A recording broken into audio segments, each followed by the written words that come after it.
మోకాళ్లలో గుజ్జును పెంచి నొప్పిని తగ్గించి సర్జరీని దూరం చేసే ఫ్రీడమ్ వాక్. ఆ నియోజకవర్గం వైసీపీకి కంచుకోట. అక్కడ గత 3 దఫాలుగా వైసీపీ జెండా ఎగురుతుంది. ఈసారి కూడా నియోజకవర్గంలో మళ్లీ వైసీపీ జెండాని ఎగరబోతుందని అధికార పార్టీ నాయకులంతా ధీమా వ్యక్తం చేశారు. కానీ ఆశలన్నీ గల్లంతయ్యాయి. అధికార పార్టీ నేతల అంచనాలు పటాపంచలయ్యాయి. ఎవరు ఊహించని విధంగా ప్రజలు తీర్పిచ్చారు. ఓ అంగన్వాడీ టీచర్ కు పట్టం కట్టి నియోజకవర్గంలోని వైసీపీ కంచుకోటను బద్దలు కొట్టారు. ఈ కీలక పరిణామం అల్లూరి సీతారామరాజు జిల్లా రంపచోడవరం నియోజకవర్గంలో చోటు చేసుకుంది. మిరియాల శిరీషదేవి ఓ అంగన్వాడీ టీచరు తాజాగా టీడీపీ నుంచి పోటీ చేసి అనూహ్యంగా విజయం సాధించారు. ఎవరు ఊహించని విధంగా వైసీపీ సిట్టింగ్ ఎమ్మెల్యే అభ్యర్థి నాగులపల్లి ధనలక్ష్మిపై 9139 ఓట్ల మెజారిటీతో ఆమె గెలిచారు. కౌంటింగ్ లో తొలి రౌండ్ నుంచే శిరీషదేవి ఆధిపత్యం కొనసాగుతూ ప్రత్యర్థికి చెమటలు పట్టించారు. ఎన్నికలో ప్రత్యర్థి ధనలక్ష్మికి 80,948 ఓట్లు రాగా టీడీపీ అభ్యర్థి శిరీషకు 90,087 ఓట్లు వచ్చాయి. పెద్దగా పొలిటికల్ బ్యాక్గ్రౌండ్ లేని అంగన్వాడీ టీచర్ బంపర్ మెజారిటీతో గెలవడంతో రంపచోడవరంలోని కూటమి కార్యకర్తలు సంబరాలు మునిగిపోయారు. అయితే అసలు రాజకీయాలు టచ్ లేని మహిళను గెలిపించిన ఘనత రంపచోడవరం ఓటర్లకు దక్కింది. శిరీషదేవి వైసీపీ కంచుకోటను బద్దలు కొట్టడమే కాకుండా అంగన్వాడీ టీచర్ అసెంబ్లీకి వెళ్లి మరో రికార్డు బద్దలు కొట్టినట్లయింది.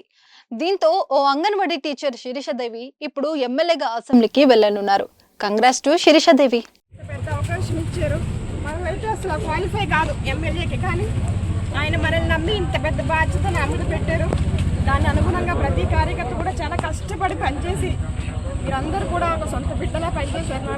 నా విజయం కోసం 15 సంవత్సరాల తర్వాత మన రంపచోడవరం నియోజకవర్గం తెలుగుదేశం జెండా ఎగరవేయడం అంటే మామూలు విషయం కాదు. ఇదంతా కేవలం మీ అందరి వల్ల జరిగింది. మీ అందరి మేలు నేను మర్చిపోలేను. నాకు ప్రజెంట్ ఆరోగ్యం బాగాలేదు అయినప్పటికీ కూడా ఈ సంతోషకరమైన సమయంలో ఆనందాన్ని పంచుకోవాలన్నా సరే 144 సెక్షన్ అమల్లో ఉందన్న పోలీసులు ఉన్నారు. కాబట్టి మనం వాళ్ళకి ఏ విధంగా మనం ఇబ్బంది కలిగించకూడదు.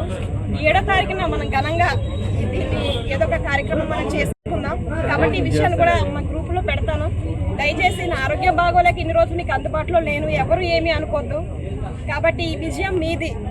నేను కేవలం మన సమస్యలు, మన పడుతున్న ఇబ్బందులు, మన ప్రాంతం డెవలప్మెంట్ కోసం పనిచేయాలని మనస్ఫూర్తిగా కోరుకుంటున్నాను. ఆ విధంగానే పనిచేస్తాను. ఇలా జరగాలంటే మీ అందరి సహాయ సహకారాలు ఉండాలి. కాబట్టి మనం ఇప్పటి వరకు చాలా మంది మీడియా వాళ్ళని, పోలీసు వాళ్ళని, కార్యకర్తలని, ఎంప్లాయీస్ అని ప్రతి ఒక్కరు కూడా చాలా చాలా చాలా చాలా మంచిగా సపోర్ట్ చేసి నన్ను గెలిపించారు. నిజంగా అందరికీ పేరు పేరున నా యొక్క పాదాభివందనాలు తెలియజేస్తూ ఉన్నాను. కాబట్టి మీరందరూ కూడా సహనం పాటించి 7వ తారీఖు వరకు మీరందరూ వేచి చూడాలి. సమయం సందర్భం చెప్తాను, అప్పుడు మనం గట్టిగా పెద్ద పార్టీ చేసుకుందాం. ఈ అవకాశం ఇచ్చినటువంటి చంద్రబాబు నాయుడు గారికి కూడా నా హృదయపూర్వక నమస్కారాలు తెలియజేస్తా ఉన్నాను. అందరికీ నమస్కారం. సుమన్ టీవీలో మీ పర్సనల్ అండ్ బిజినెస్ ప్రమోషన్స్ కోసం కింది నెంబర్కి కాంటాక్ట్ చేయండి.